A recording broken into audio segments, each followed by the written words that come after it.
for your throttle control.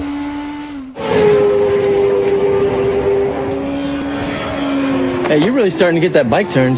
Yeah, I just wish I was more consistent with my lines. Feeling kind of lost. Oh, you know there's 4 chapters in here about vision. There's a technique in one of them. It's called the two-step that's supposed to help. Two-step. Let's take a look and see if we can sort out his inconsistent lines. He ran pretty wide on that pass. Let's see how he is timing his look in and turn in. Big mistake. He's looking and turning. Now he's not running as wide, but it's another different line.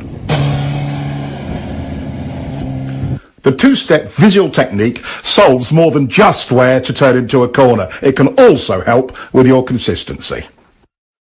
In the end, your lines will only be as accurate and consistent as your visual skills. Knowing exactly where you want the bike to go before entering, using the two-step technique handles that.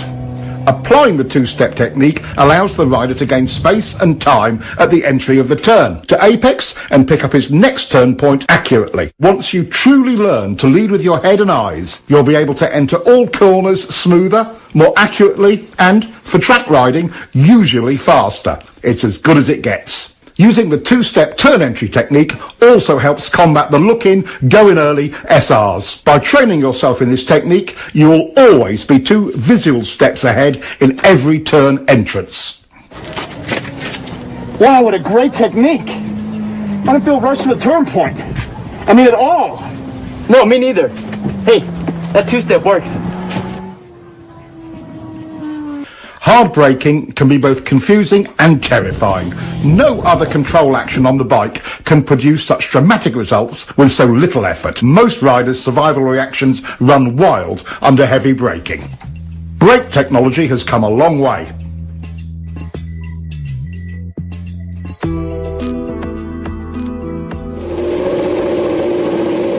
These improvements give riders far more choices on how to brake. But the laws of physics still govern how hard we can use them. Brakes, just like the throttle, are lean angle sensitive. The more lean angle you use, the less you can use either of them. This brings up all kinds of questions about technique. Should I do all my braking straight up? Or should I trail the brakes into the turn?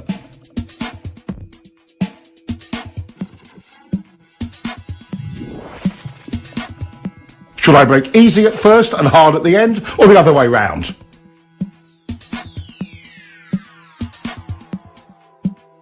How about easy, then hard, and then easy again?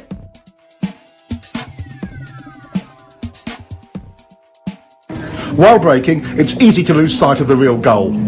Getting your turn entry speed perfect is that goal.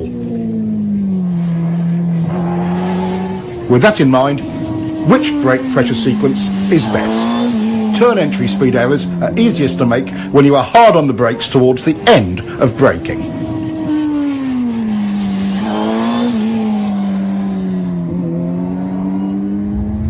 In the fine art of braking, gradually trailing the brake off is the way to accurately find your entry speed.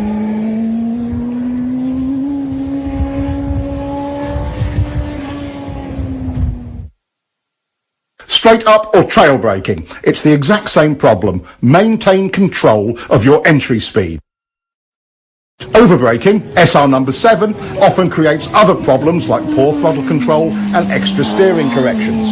Both unsettle the bike and can even cause excess wheel spin. Panic braking in the middle of turns is something we try to avoid because it stands the bike up abruptly.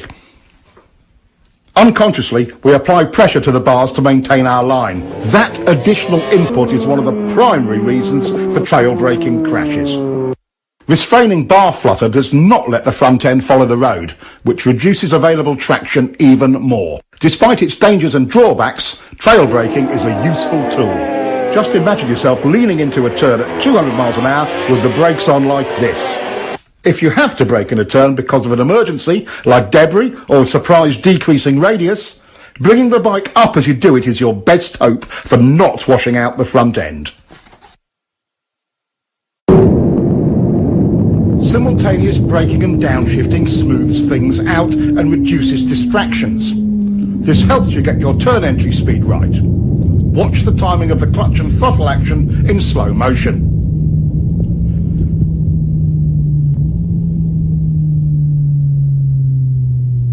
Slipper clutches seem to make this unnecessary, and modern electronics will probably make it an obsolete technique someday. Too bad. It's quite fun when you get it right the old-fashioned way. Riders come up with all sorts of strange variations to solve braking and downshifting. He's downshifting first and braking later. That's unnecessary engine abuse. Use the brake first. Pads are cheap, engines are expensive. Some just downshift and don't bother to use the brakes at all. In some situations, when brakes aren't needed, that's okay. But again, pads are cheap. Letting the clutch out slowly seems to solve it for some riders, but that's just extra wear and tear on the clutch and drivetrain. Here, he's revving the motor, but the clutch release is so slow he loses all the revs from his throttle blip. Many riders use this sloppy method of downshifting. No revs at all, and a slow release of the clutch.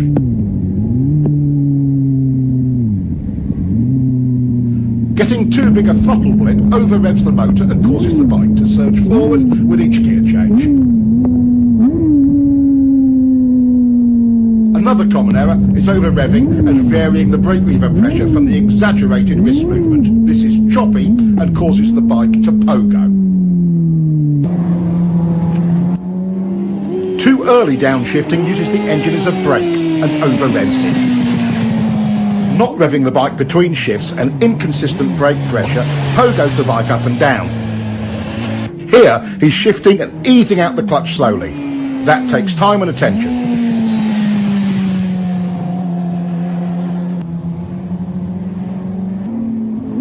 He's revving it, but too high, and still on and off the brake lever, pogoing the bike. Making clean downshifts and maintaining control of the brake lever throughout will help. Letting your fingers slide over the brake lever while you control the pressure works really well. Downshifting without the clutch is another way of handling it. Careful timing of the throttle blip and the gear lever makes it surprisingly easy and smooth, with or without a slipper clutch. It may take some practice to make them perfectly smooth.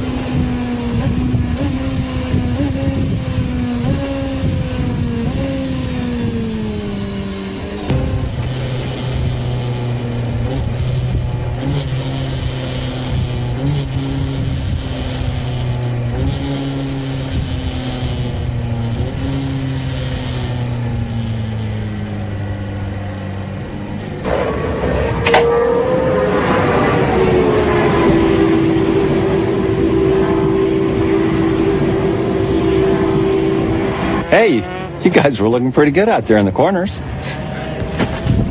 Thanks. You know, we learned a lot from your book. That's great. I'm really glad to hear that. I did notice one thing, though. How do you guys feel about your braking and downshifting? I see. So, clutch in, gas on and off. Clutch in, gas on and off. Clutch out.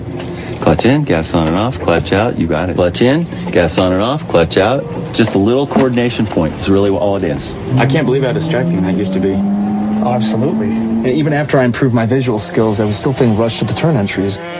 Well, you know, I guess this is a pretty good example of how little coaching can really help. Oh, man.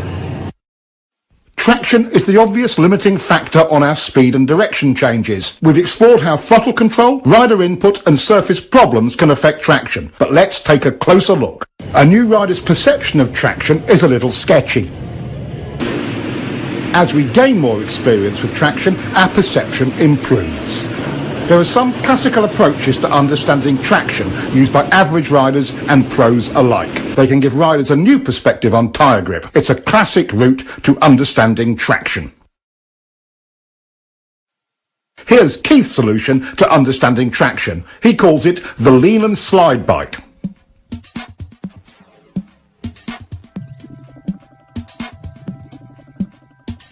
About this time, most riders would chop the gas in panic. It takes a lot more to lose traction than most riders think, but there are situations you should be aware of. Of course, if the tire was new and not yet scrubbed in, or too old, too cold, tire pressure was wrong, over or under inflated, if you were riding on a slippery surface or a polished surface, leaning the bike over too far, other mechanical problems, it would slide.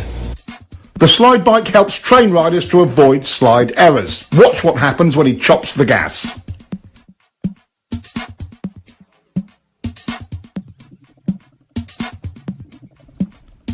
As we've already seen, when rolled off, not chopped, it is far less violent.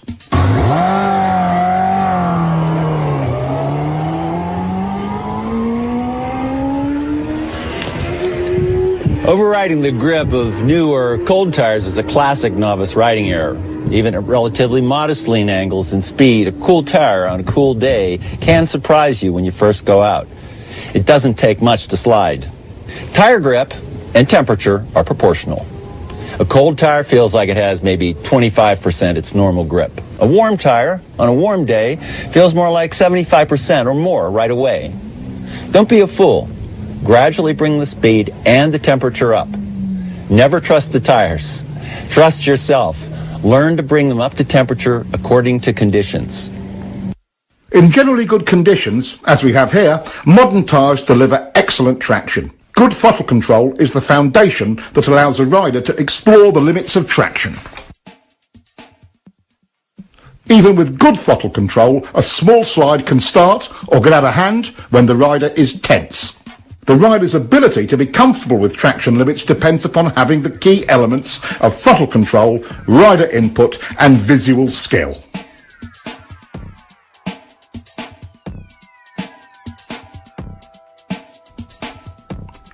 Two other aspects of traction are important to understand.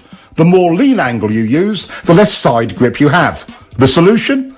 Even when the rear tyre is totally lit up, bringing the bike up into the slide helps the rider maintain control. The lean and slide bike is one of the training methods used at Keith's school to help riders gain that confidence and experience with traction.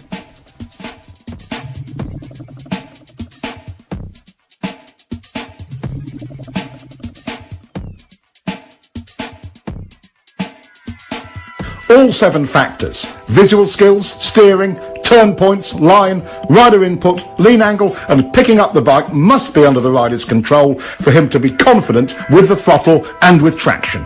New technology is great, but even with traction control and modern electronics, the rider has to work his way up to using it. Being in control of these 7 factors is the quickest and easiest route to confidence. I'm so stoked. This twist tube book really helped my riding out. Totally. Feels like I'm making improvements every ride I take. It's as if there's no limits. You know, I see more ways to apply this information every time I read this. Real good we could actually get. Oh, hey, Will. How you doing? Hey, You both look pretty good out there. thanks. Yeah, but after watching you ride, you know, it just makes us want to kick it up a notch. So how'd you do it? I went to school. School? Let me ask you something. What do you do for a living? Well, I'm a doctor. I'm a software engineer. Why? Well, did you wake up one day just knowing how to do your trade? Or did you learn it by going to school? Okay, point taken. So, how do I find a school?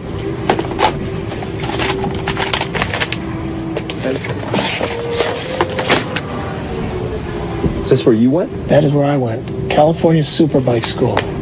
Really? Best training you'll ever get. See, Will.